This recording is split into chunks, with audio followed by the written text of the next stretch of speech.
इस वीडियो में हम बात करेंगे मैथ्स के टोटल ऑब्जेक्टिव की। टोटल ऑब्जेक्टिव में जो फार्मूला है पूछा जाता है 15 से 20 नंबर, उसी ऑब्जेक्टिव के बारे में हम बात करेंगे। मैथ्स का जो कंप्लीट फार्मूला इसमें होने वाला है वही फार्मूला के बारे में हम बात करेंगे। इसमें पहला है, इसको जूम आउट कर लेते हैं। पहला दिया है भाज्य बराबर, भाजक गुण भागफल प्लस शेषफल होता है। यही तीनों फार्मूला इसके अकॉर्डिंग बैठ जाएगा। होता है ए बराबर बी क्यूब प्लस आर, जहाँ जीरो जो क्यूब के बराबर नहीं हो वो फार्मूला होता है।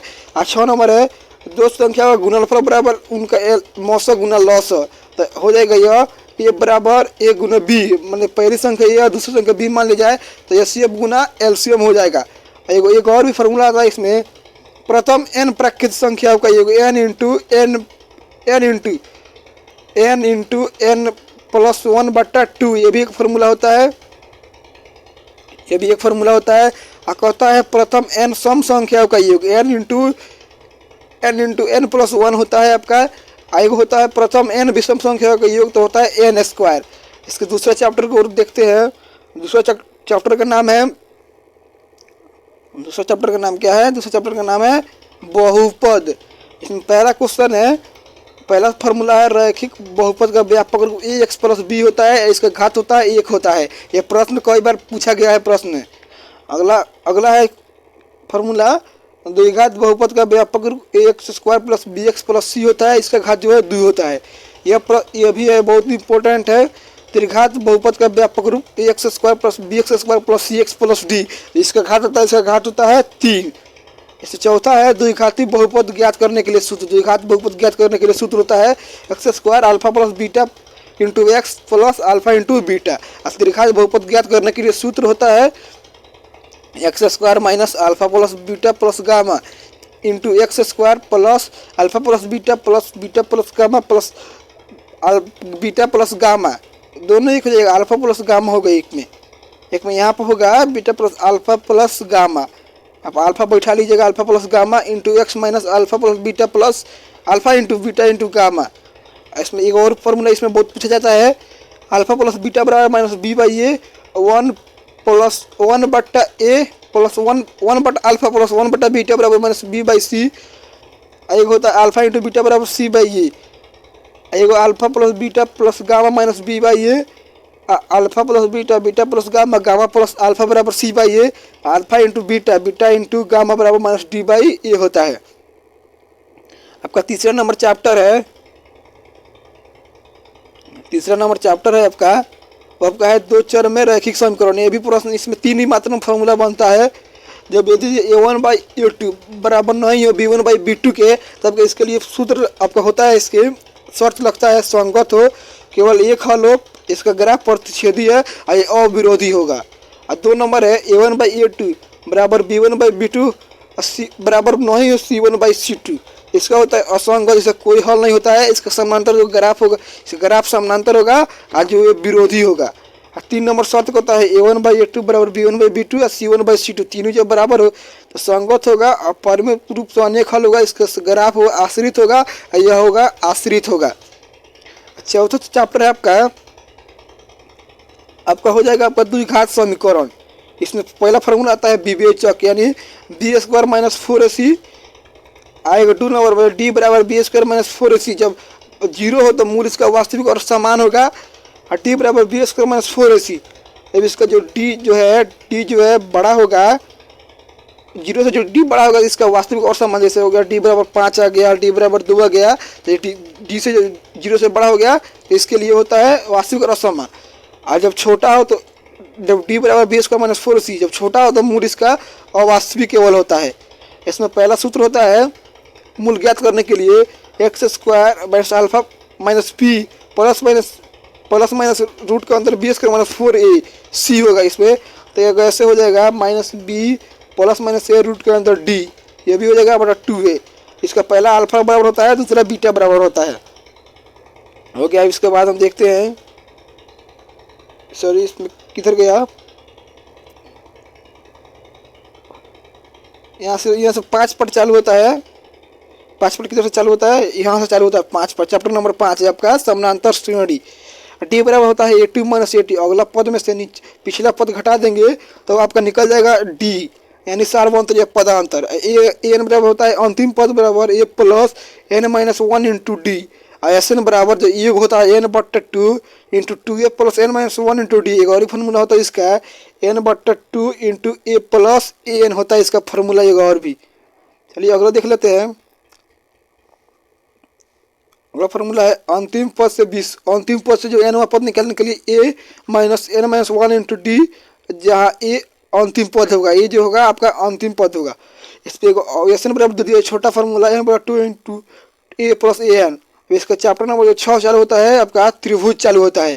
त्रिभुज समरूप आकृतियाँ, दो आकृतियाँ जिनके आकार समान होते हैं समरूप आकृति जो कहलाती है, जिनके दोनों का आकार समान होगा समरूप आकृति कहलाएंगे। और 2 नंबर है सर्वगमसम आकृतियाँ, दो आकृतियाँ जिनके आकार एवं अमाप समान होते हैं सर्वांगसम, जिनके सभी जो जिसका आकार एवं अमाप समान हो तभी सर्वांगसम होगी। अगला इसमें टॉपिक 3 नंबर दो आकृतियाँ के समरूप होने का शर्त। पहला आकार समान हो, दूसरा है संगतों का बराबर, जो सभी हो बराबर हो आकार भी और अमाप भी। अगला इसमें 4 नंबर है दो समान कोणिक त्रिभुज समरूप होते हैं। ये क्वेश्चन किसका है तो आपका थेल साहब ने दिया है, थेल से ने दिया है।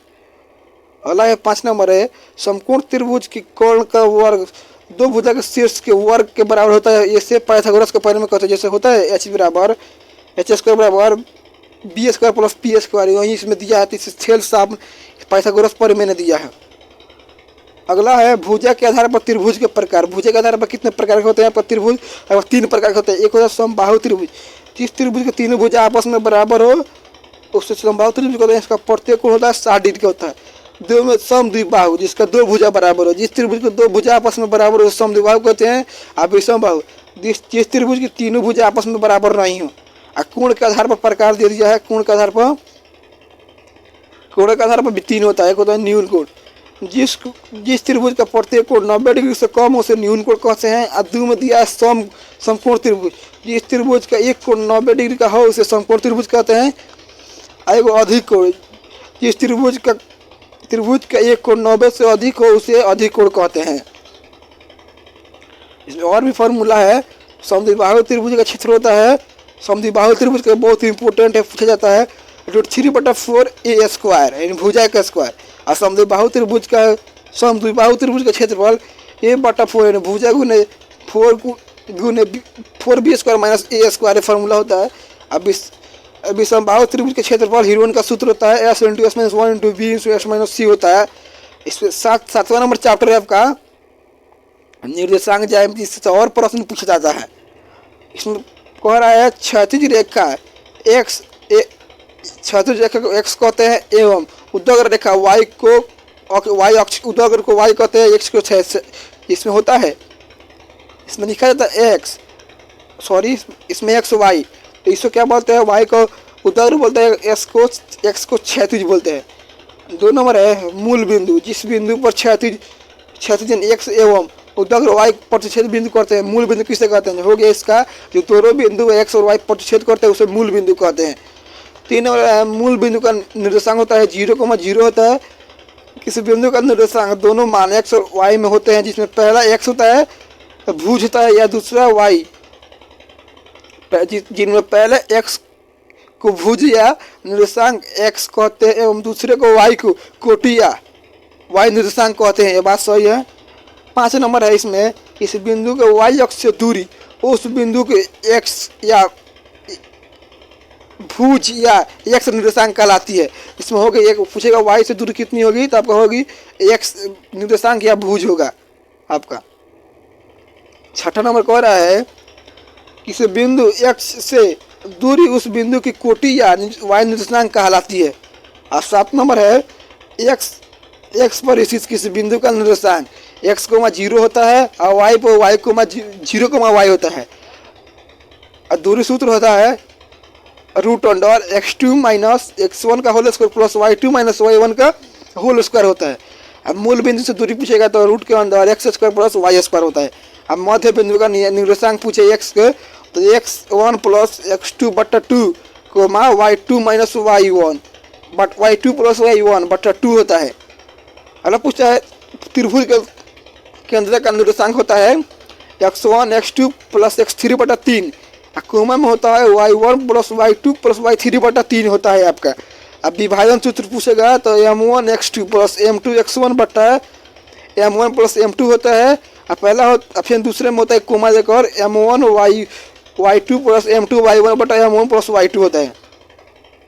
आप पूछेगा त्रिभुज का क्षेत्रफल, तो इसका याद रखिएगा 123 231 312 1 बटा x1 into y2 minus y3 plus x2 और y3 minus y1 plus x3 y1 minus y2 हो गया। आपका पूछेगा अब 8 जो पार आता है हमें त्रिकोणमिति आता है 8 पर। टाइप 1 में होता है h बराबर h स्क्वायर बराबर h बराबर पूछा है तो रूट के अंदर p square plus b square हो जाएगा। अब p बराबर पूछेगा तो h में से हम घटा दें तो हो जाएगा। इसमें पहला फार्मूला है साइन थीटा बराबर, अब साइन थीटा बराबर होता है p बटा h, कोस थीटा बराबर होता है b बटा h, टेन थीटा बराबर p बटा b होता है। इसके अपोजिट हो जाएगा, साइन का कोसेक होता है, कोस का सेक होता है और टेन का कोट होता है। तो इसका हो जाएगा h बटा p, इस कोसेक थीटा का हो जाएगा h बटा b या कोट थीटा हो जाएगा b बटा p। और फिर इसमें टाइप नंबर 2 आता है। टाइप 2 दिया है साइन इंटू कोसेक बराबर 1 होता है, इस बार लिखाना है। तो साइन थीटा बराबर हो जाएगा 1 बटा कोसेक थीटा और कोसेक थीटा बराबर हो जाएगा 1 बटा साइन थीटा। इसमें भी दिया है cos theta into sec theta बराबर 1, इसके सब के अपोजिट में 1 आता है। तो कोस थीटा बराबर होता है 1 बटा सेक थीटा और फिर हो जाएगा कोमा में सेक थीटा बराबर 1 बटा कोस थीटा और फिर टेन कोड दे दिया है। तब का हो जाएगा टेन, तो टेन थीटा बराबर 1 बटा कोट थीटा और कोट थीटा बराबर होगा 1 बटा टेन थीटा। फिर एक और फॉर्मूला आता है टेन थीटा बराबर साइन थीटा बटा कोस थीटा और कोट थीटा का होता है कोस थीटा बटा साइन थीटा और ten square theta sine square theta cos square theta वही कोट में फिर लग जाएगा। और टेन स्क्वायर थीटा बराबर होता है 1 प्लस टेन स्क्वायर थीटा बराबर 1 प्लस कोट स्क्वायर थीटा। यह फार्मूला आपका बेसिक न्यूमेरिकल जो सॉल्व करेंगे तो अभी फार्मूला का यूज होगा।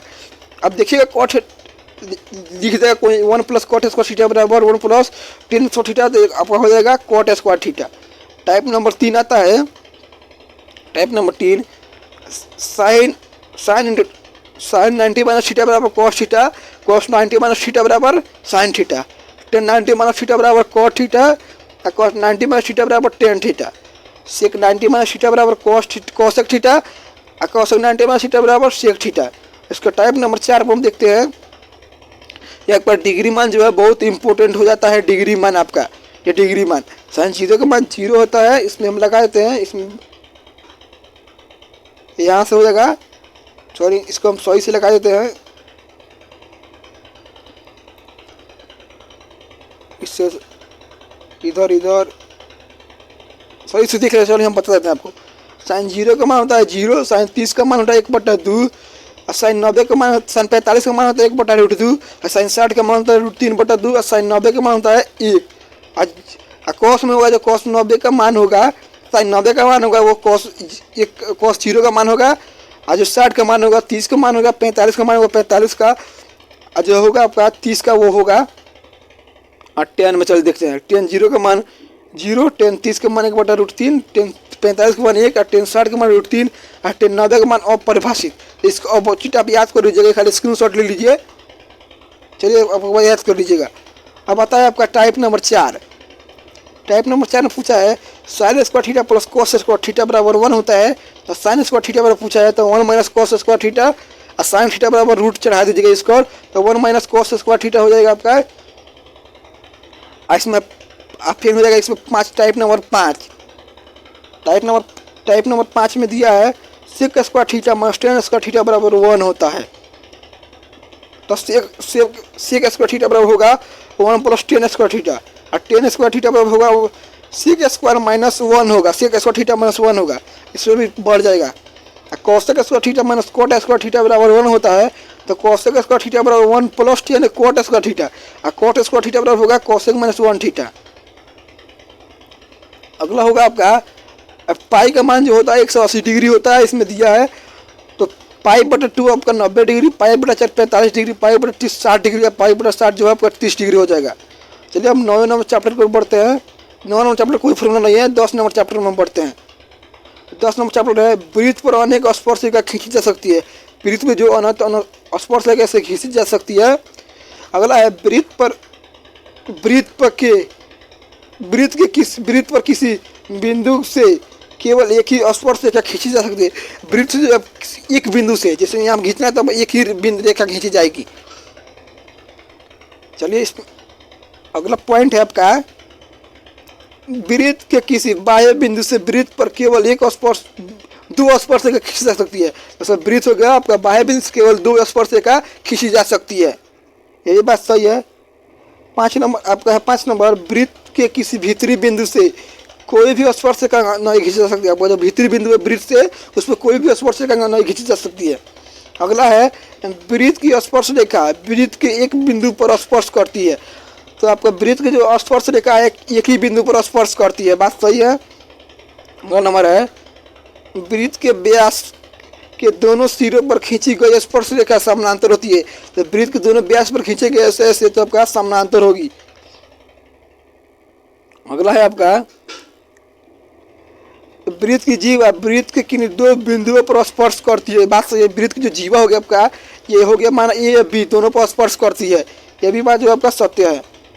अगला इसमें अगला है एक वृत्त की अनंत जीवाएं अनेक त्रिज्या एवं अनेक व्यास होते हैं। बात सही है। अनेक त्रिज्या अनेक व्यास अनंत आपका होंगे। अगला है वृत्त के केंद्र से होकर जाने वाली जीवा वृत्त का व्यास कहलाती है।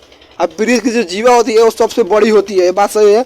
अब वृत्त के 2 बिंदुओं के प्रतिच्छेद करने वाली रेखा को छेदक रेखा कहते हैं। इसमें और भी है। अगला है स्पर्श रेखा वृत्त के जिस बिंदु पर स्पर्श करती है उसे स्पर्श बिंदु कहते हैं। अब वृत्त के केंद्र पर बना कोण 306 डिग्री की एवं अर्धवृत्त पर बना कोण 90 डिग्री का होता है। सॉरी 306 नहीं होगा, 360 होगा। 360 हो जाएगा आपका। स्पर्श रेखा से खींची गई वृत्त की त्रिज्या स्पर्श रेखा पर लंबी होती है। ये भी बात सही है। अगला है यदि 2 वृत्त एक दूसरे से स्पर्श करते हैं तो उभयनिष्ठ स्पर्श रेखाओं की संख्या 3 होगी। जब 2 वृत्त स्पर्श करेंगे तो उभयनिष्ठ वृत्त स्पर्श रेखा की संख्या 3 होगी। यदि 2 वृत्त एक दूसरे के प्रतिच्छेद करते हैं तो उभयनिष्ठ रेखाओं की संख्या 2 होगी। तो चलिए 12 जो चैप्टर है इसका हम देखते हैं। वृत्त का त्रिज्या जो आप होता है व्यास बट्टा त्रिज्या होता है, व्यास बट्टा 2 होता है आपका d/2 हो जाएगा। वृत्त की परिधि 2 पाई r होता है। वृत्त का क्षेत्रफल पाई स्क्वायर होता है। अर्धवृत्त का क्षेत्रफल पाई r प्लस 2r होता है। अर्धवृत्त का क्षेत्रफल पाई r स्क्वायर बटा 2 होता है। 6 नंबर है वृत्त के त्रिज्यखंड का क्षेत्रफल θ/360 गुने पाई r स्क्वायर होता है। चतुर्थांश का क्षेत्रफल होता है 1/4 पाई r स्क्वायर। कोण थीटा वाले संगत चाप की लंबाई होती है θ/360 गुने 2 पाई r होता है। वृत्तखंड का क्षेत्रफल होता है θ/360 गुने पाई r square minus 1/2 r square sine theta होता है। 13 नंबर चैप्टर है जो बहुत बड़ा चैप्टर है। 13 नंबर इसमें सबसे ज़्यादा प्रश्न पूछे जाते हैं इसी फार्मूला से। वर्ग का विकर्ण होता है √2 यानी भुजा गुना √2 होता है। वर्ग का परिमाप 4 गुना भुजा होता है। वर्ग का क्षेत्रफल भुजा स्क्वायर होता है। आयत में चलते हैं। आयत का विकर्ण होता है रूट के अंदर l square plus b square होता है। आयत का परिमाप 2 इंटू लंबाई प्लस चौड़ाई। आयत का जो होता है क्षेत्रफल होता है लंबाई गुना चौड़ाई होता है। घन को देखते हैं। घन का जो विकर्ण होता है √3 होता है। घन का होता है क्षेत्रफल होता है आपका 6 भुजा स्क्वायर होता है। कुल प्रतिशत बस 6 स्क्वायर है। पूछेगा और तो पूछेगा 4 स्क्वायर भी होता है। घन का जो आयतन होता है आपका भुजा क्यूब होता है, एक क्यूब होता है। घनाभ का विकर्ण होता है रूट के अंदर l square plus b square plus h square. घनाभ का क्षेत्रफल होता है 2 into LB plus BH plus LH होता है। घनाभ का आयतन होता है L गुना BH गुना H होता है। अब बेलन में हम बढ़ते हैं। बेलन में देखो बेलन दिया है। बेलन का होता है वक्र पृष्ठ क्षेत्रफल 2 पाई RH होता है। अब बेलन का संपूर्ण पृष्ठ क्षेत्रफल 2 पाई RH प्लस 2 पाई R स्क्वायर होता है। अब बेलन का आयतन होता है पाई R स्क्वायर H होता है। 4 नंबर गोला में चलते हैं। गोला का वक्र पृष्ठ क्षेत्रफल 4 पाई R स्क्वायर होता है। और अर्धगोला सॉरी इसमें दे दिया है। अर्धगोला का वक्र पृष्ठ क्षेत्रफल टू पाई आर स्क्वायर होता है। अर्धगोलक का संपूर्ण पृष्ठीय क्षेत्रफल 3 पाई आर स्क्वायर होता है। अर्धगोलक आयतन 4/3 पाई आर क्यूब होता है। अर्धगोलक आयतन 2/3 पाई आर क्यूब होता है। हम शंकु में देखते हैं, शंकु का तिर्यक ऊंचाई रूट के अंदर h² प्लस आर स्क्वायर होता है। अब पूछेगा इसमें आपसे शंकु का वक्र पृष्ठीय क्षेत्रफल तो पाई आर एल होता है, और शंकु का संपूर्ण पृष्ठीय क्षेत्रफल तो pi R L into pi R L plus pi R square होता है। शंकु का आयतन 1/3 पाई आर स्क्वायर एच होता है। शंकु का छिन्नक का क्षेत्रफल होता है pi into R1 plus R2 गुना एल होता है। और शंकु का छिन्नक के संपूर्ण पृष्ठीय क्षेत्रफल pi into R1 plus R2 L plus पाई वन का स्क्वायर प्लस पाई आर का होल स्क्वायर बटा 2 होता है। और शंकु का आयतन होता है छिन्नक का आयतन, शंकु का छिन्नक का 1/3 पाई एच इंटू R1 का होल स्क्वायर प्लस R2 का होल स्क्वायर प्लस R1 गुना R2 होता है। अगर 14 चैप्टर है आपका, 14 चैप्टर हो जाएगा आपका संख्यायिकी टाइप नंबर 1। माध्य बराबर होता है प्रेक्षणों का, जिसको n1 जब देगा प्रेक्षणों का बटा प्रेक्षणों की संख्या n हो जाएगा। और सम संख्या भी सब पढ़ लिए हैं, भी पढ़ लिए। परिसर बराबर होता है उच्च सीमा माइनस निम्न सीमा। वर्ग चिन्ह बराबर होता है निम्न सीमा प्लस उच्च सीमा बटा 2 होता है। अब माध्य बराबर होता है sigma F I x by sigma F I. इसमें बहुलक बराबर फार्मूला होता है, बहुत बड़का फार्मूला होता है आपका L plus F1 minus F0 बटा 2F1 minus F0 minus F2 गुना एल होता है, जब एल होता है ऊंचाई होता है। अब बहुलक बराबर 3 गुना माध्यक माइनस 2 गुना माध्यक होता है। अब फार्मूला सफर किया 15 पार्ट के हम देखते हैं, जिला आपका लास्ट चैप्टर है प्रायिकता। तो प्रायिकता सूत्र तो है घटना की संख्या कुल घटनों की संख्या। पी घटना P प्लस P नहीं बराबर आपका 1 हो जाएगा। अब P बराबर हो जाएगा आपका 1 माइनस P नहीं। निश्चित घटना की प्रायिकता 1 होती है, असंभव घटना की प्रायिकता 0 होती है। प्रायिकता का अधिकतम मान 0 होता है, प्रायिकता का अधिकतम मान 1 होता है, प्रायिकता का न्यूनतम मान 0 होता है। किसी भी संभव घटना की प्रायिकता का मान 0 से बड़ा और अधिक तक हो सकता है, उससे बड़ा नहीं हो सकता है।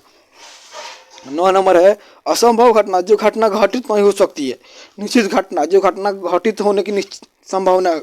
अगला है किसी प्रयोग की सभी प्रारंभिक घटनाओं की प्राथमिकता योग होती है, 1 होती है किसी भी घटना के। आपको वीडियो अच्छा लगा हो तो लाइक और सब्सक्राइब जरूर कर दीजिएगा। जिन भी भाई बंधु का 10वां का एग्जाम है बिहार बोर्ड में, वो इस फार्मूला को शेयर कर लीजिएगा। आप PDF चाहते हैं तो मेरे व्हाट्सएप ग्रुप में ज्वाइन हो जाइएगा, PDF वहाँ से मिल जाएगा।